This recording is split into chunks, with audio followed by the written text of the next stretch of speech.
Stories have long been told for a number of straightforward reasons, mainly to amuse through the recreational use of imagination and comedy.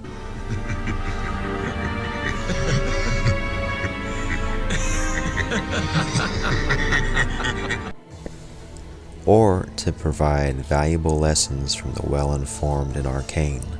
But up until 2005 in video games, the forms of telling stories were merely rudimentary and impassive, instrumented only as contrivances to signal a search for a linear objective, an application of superficiality and provincialism.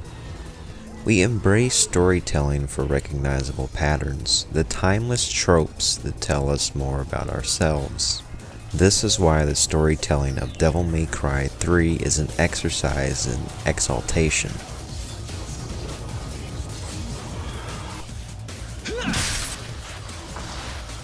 The genesis of the story is ingenious in its evocative use of intimacy, in its vocal reminiscence and sharp, moving portrait of a suspenseful yet flowing dance macabre.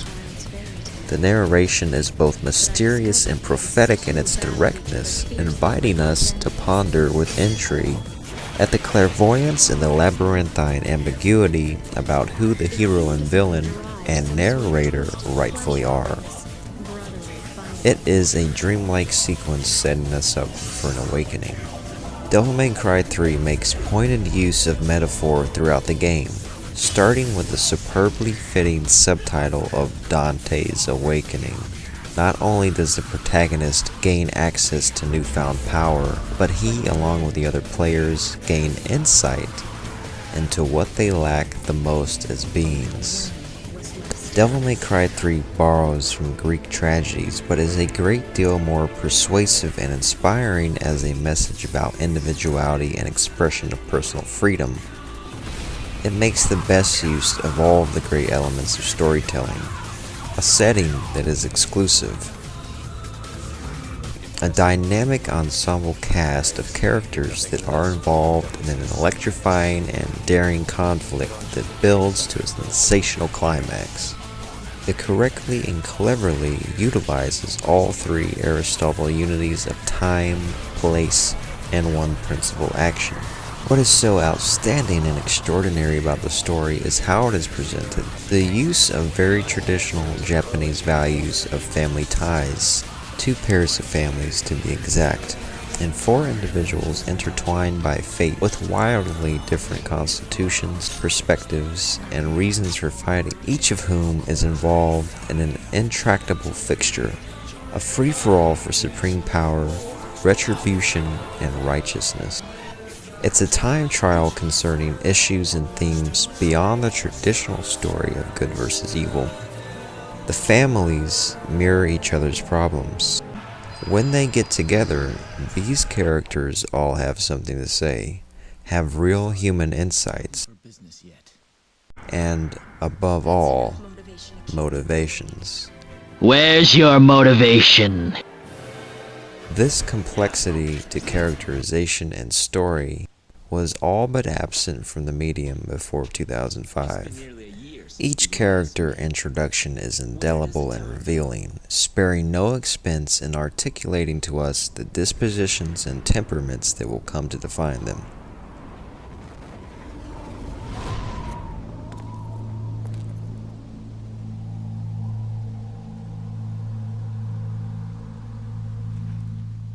Dante, the Star, is the first character that we are properly introduced to. His entrance is without a doubt the greatest and most remarkable character introduction ever in a game. So much is established in the opening frame and communicated to us solely through action and camera work, and in this case, the groundbreaking use of motion capture, a relatively new resource when this game was produced. Dante is shown to be bold and brash and doesn't take anything too seriously, including his own precarious situation. Interrupted by an onslaught of foul and lowly demons that perforate his shirtless chest while he's just trying to chill and eat pizza, Dante is rendered unscathed by the best attempts to thrash him, and responds in kind, in an effortless and relaxed display that can only be described as experimental badassery. The ensuing psychedelic dust-up turns into a massacre for the overzealous demons, and this one-sided battle is not so much a riposte from Dante as it is him eschewing his boredom. The encounter itself and the simplicity and creativity with which Dante uses to dispose of the nuisances is almost like improvisational physical comedy, which is misleading as the rest of the game is punishingly difficult in actuality, not so much for Dante, but for one or two marked exceptions, but for the player, a contrast that adds more distinction to Dante's vast ability. Dante's every mannerism is effused with personality, his style truly inextricable from his substance. The cinematic singularity and theoretical flair expressed through the innovative and unprecedented mocap of his character and of the others in this game is a testament to the minds and originality of writer, director, and actor, a triumphant triumvirate in this game. Dante is a personification of everything we want our avatar to be when existing in a game. He is cool, calm, and collected without even trying.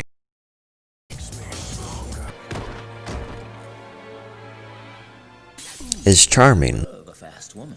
If you're asking for a date, forget it. Powerful in ways that defy death and logic.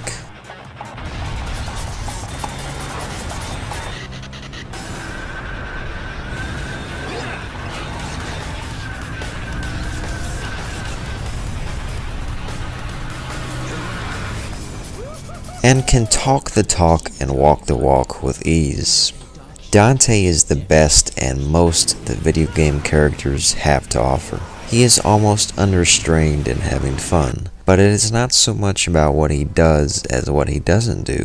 The comic relief provided by Dante is only one of many dimensions to his character, but also of the tone of this game, which reserves its most serious and dramatic pitch for the climactic acts. His words and his actions accentuate his whimsies and eccentricities, but he wouldn't be compelling without his imperfections.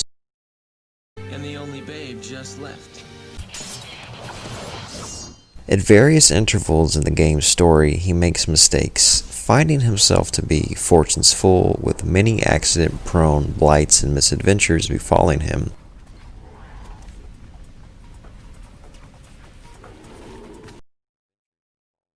Suffering defeat at the hands of his challenger, and, of course, his rotten luck with women. Though his attitude is rebellious, Dante himself is not a punk, but rather someone with a lack of drive, cynical of any reason to act. The something that he lacks is that motivation. The progress of his development and growth is significant, as is how and why he changes his view. Despite his lack of regard for his own deeds, the only person he does have serious consideration for is his twin brother. No doubt you've got some fun planned for me. Right, Virgil? You would think that Dante is the most badass character ever invented.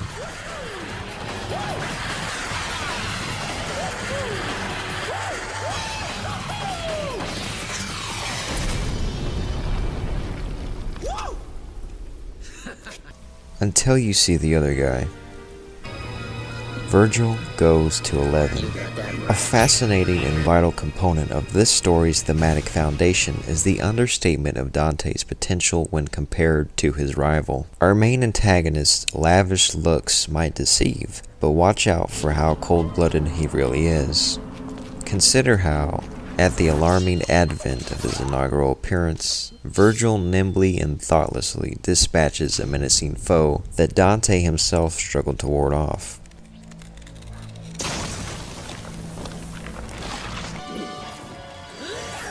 Or later, how he slices the fearsome Beowulf in half in a flash after he had previously pummeled Dante. This puts him on pace to be an unstoppable force. A relentless and merciless killing machine, our adversary calmly eviscerates you and then impales you with your own sword for good measure.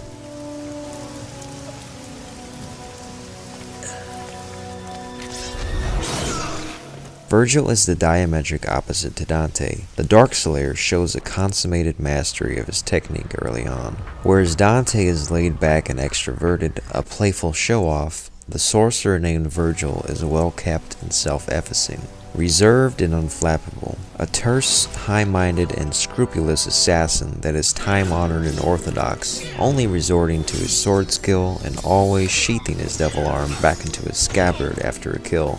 Dante is more modern and conceptual. Each is so expressive in their own ways. Virgil's opulent visage and stately attire mask his meticulous peculiarities and enterprising nature. Dante is more idiosyncratic and capricious than his contemporary. His threads, homespun and militarized. His style, anything but quiet or casual. It's almost as if they were cut from a different cloth entirely. Though ultimately, both prove to be nostalgic and share sentiment regarding their lost mother. Their sibling rivalry is one of the keys to the subject matter and why this is a complex tale beyond good and evil. Dante's arrogance is his undoing when it pertains to his underestimation of Virgil's power. But Virgil underestimates Dante as well, and especially the quality of biological humanity that they both share. Along the way to this rivalry's reckoning is a set of showdowns with one another, as well as some outside confrontation with the other family's members. Preambles to a final battle that serves as judgment for both them and their world. Dante, at the beginning of the story, is the only character without a goal in mind, unsure of himself and his role. The others spend time fighting for what they desire, whereas Dante just wants to find some place to fit. He doesn't care if Virgil ascertains his true power, he just doesn't like him, that's all. This is a basic yet profound reasoning compelling him to act. The extent to which fate has determined the respective positions of these two is as much a driving factor as their own ambitions.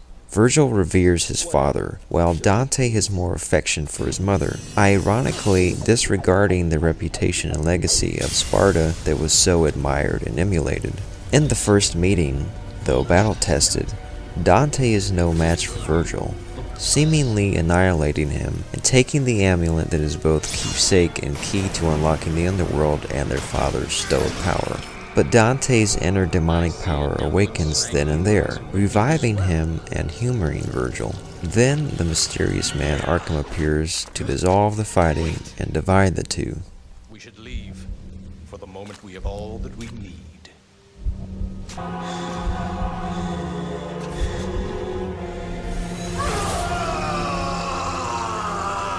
Arkham is the primary instigator and secondary antagonist of the story. But ever if there were a character that was evil, it is Arkham.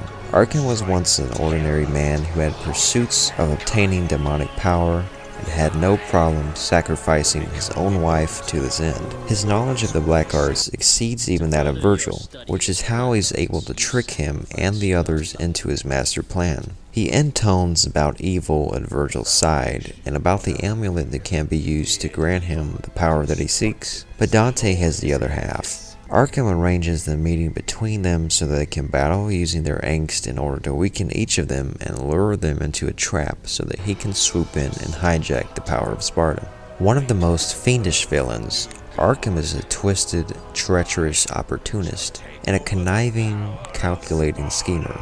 One of the great plot twists and developments of all time involves his maniacal manipulation to get everyone together in one place to unleash the evil, and just how complicated and how far he goes to achieve this, notably involving the deceitful use of his alter ego, Jester. Jester is bemusing to Dante, altruistically obliging him as a guide, though antagonizing him with his exasperating and condescending tone. In a series of bizarre disappearing acts, Arkham's plan works. He outsmarts everyone, convincing Virgil that he has killed him, underestimating once again the power of humanity. And most dishonorably, he plays a confidence trick on the heartstrings of the key protagonist to the story. I need one more key. The one more key is his daughter. Lady is a fateful foil, the narrator who is reliable and plays an imperative role in the arc of Dante's development and the elimination of her father, the man she seeks to stop and exact revenge on. A fellow demon hunter, she relies on intuition, some seriously high-tech gadgetry, and all the bravery in the world to do her job.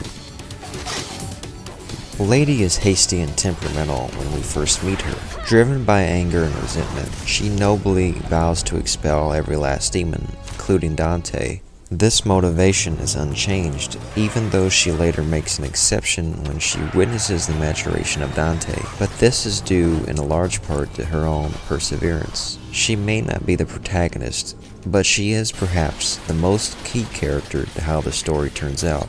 Lady is essential in that she shows how powerful humans can be and how even the most unassuming existence can make a difference. In the context of Devil May Cry 3's story, this is everything, but I suppose in a broader sense, the empowerment of women is the main takeaway here. Lady lacks the conventional power of the men, but she makes up for that with her unnerving will and determination. Dante saves her at one point in the story, though she stubbornly rejects his help at that moment. Typically, she securely takes matters into her own hands. The only thing given to her is a choice at the end of the game, a choice which she makes with the full and courageous clutch of her own volition. The game's own biography of her is that she is a mortal woman of weak flesh and blood, but that she possesses something truly powerful, the belief that what she is doing is right. This is one of the most articulate and perceptive observations and functions of a character ever written to a story.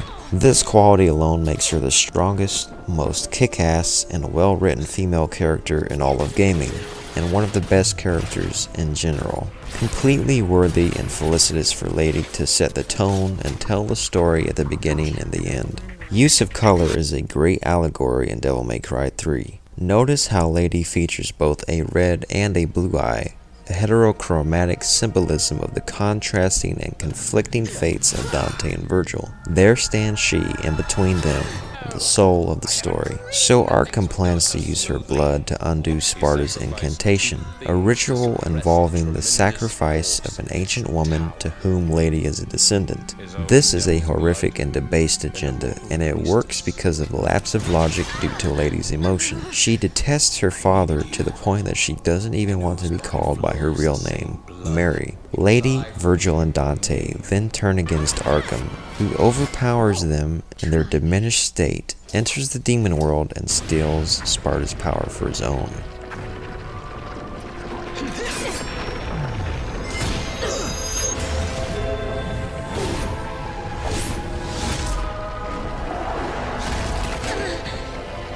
In the meantime, Lady and Dante square off out of frustration. The dispute is short-lived as Lady, trying her best but to no avail, backs down from her assault, unable to do any real damage to Dante. It is then that Dante, sensing her vulnerability, fully explains himself and consoles her. Previously, when they crossed paths, he has concealed information that might have assured cooperation, but he instead decided on being cocky and abrasive. Likewise, Lady disregarded Dante as just a troublesome and helpless demon, another thorn in her side. Here, they finally come to terms and acceptance of one another and the validity of their goals. But especially critical is Dante virtuously realizing why he must embrace the full power of his demonic side in order to stop Virgil. Quite frankly, at first, I didn't give a damn. But because of you, I know what's important now. I know what I need to do. Please, free my father. Lady asks Dante to finish her mission, granting him her utility of her own keepsake, a weapon named after her mother. Dubbing her Lady, the motivated Dante accepts her request. This is one of the most romantic moments in any game, despite it only being platonic.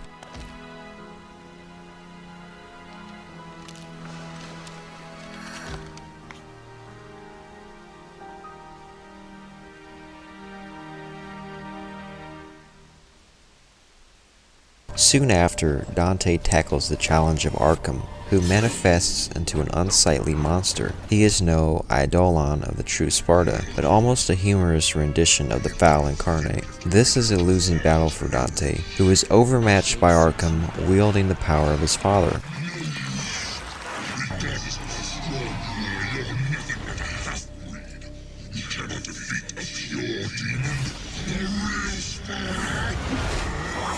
Virgil intervenes, coming to redeem his pride and reclaim what belongs to him. Virgil remarks that Arkham is not fit to control the power of Sparta. I've come to retrieve my power.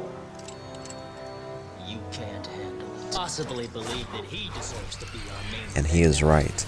Though flawed, Arkham is still obtrusive enough to prove too much for Dante or Virgil to handle alone. Unable to usurp him without working together in alliance, the brothers team up in unison for the first and only time.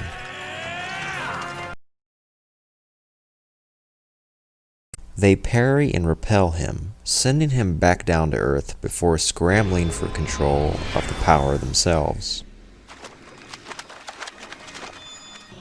Returning to her senses, Lady fortuitously finds a severely battered and beaten Arkham at her mercy. Arkham's sins are envy and wrath, but what he lacks the most is any real humanity. In a desperate rage, he admits that he has no remorse for his actions, and, in a pitiful display of self-absorbed ignorance, makes one last-ditch condescending plea for his daughter's leniency, insulting her awareness and mocking her strength. Not falling prey to his elaborate schemes and lies this time, she unilaterally vanquishes Arkham.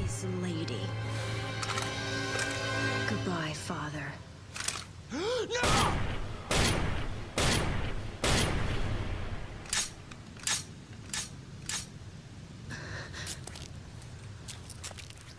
But Lady is shocked to find herself overcome with sadness at his demise. In vindicating her mother and evening the score, she is likewise a murderer, and all alone in the world again. How fitting is it that Lady gets to pull the trigger? And how sad.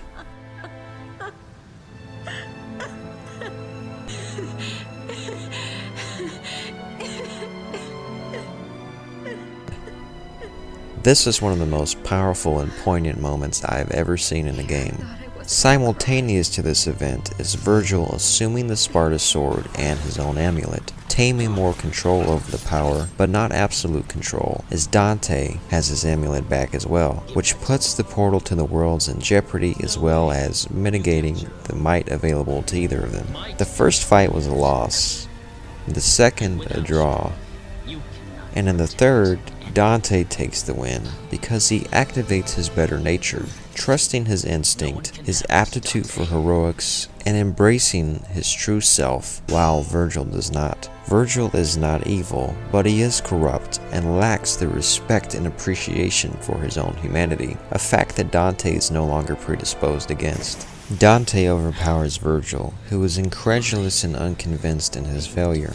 But here Dante has more motivation and clarity, and with an all-out attack from both sides, it is Dante that bests his brother in battle. Virgil, being the honorable warrior and foe that he is, openly accepts defeat, opting to stay behind in exile rather than join forces with Dante.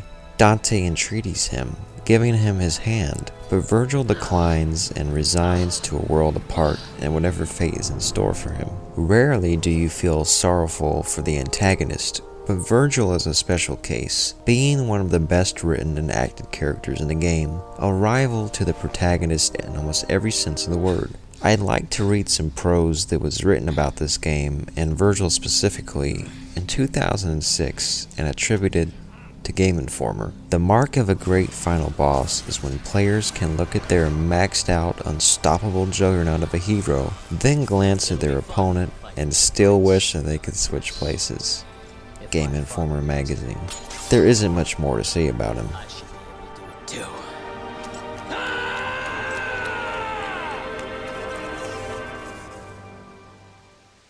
The final scenes are the most impactful and poetic in any story told in any game.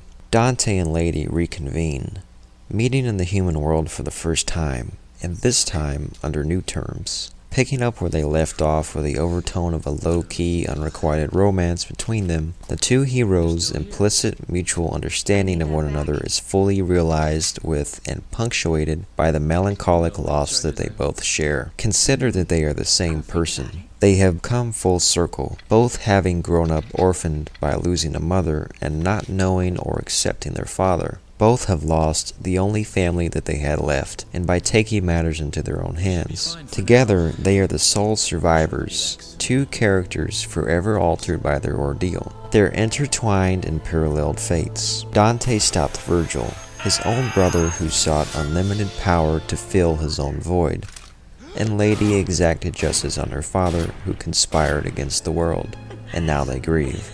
Whereas Lady showed emotion in private solitude, even the heroic and unabashedly masculine Dante is unable to hold back a tear in this scenario. Lady, seeing this, completely changes her perception of Dante and solidifies the faith she has in him going forward.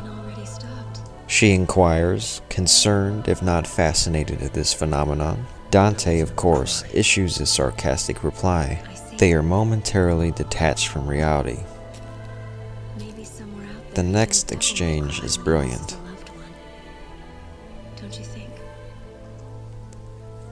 They find providence in one another's unexpected and unlikely company, and then the next notes play like a melody. The story ends with no tender-hearted sentimentality, but with a return to true form. It cuts to the credits in a highly stylized action sequence as the two heroes formalize a partnership. I love this. This is what I live for!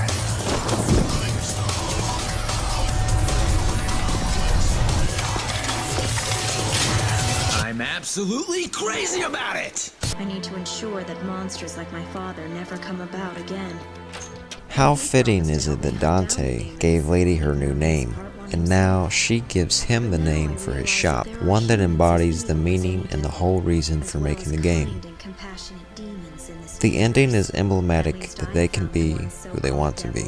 On a few asides, the gameplay is probably the best and most expressive ever done in a game, but that's a separate video and a fact that should speak for itself for anyone that's ever played the game.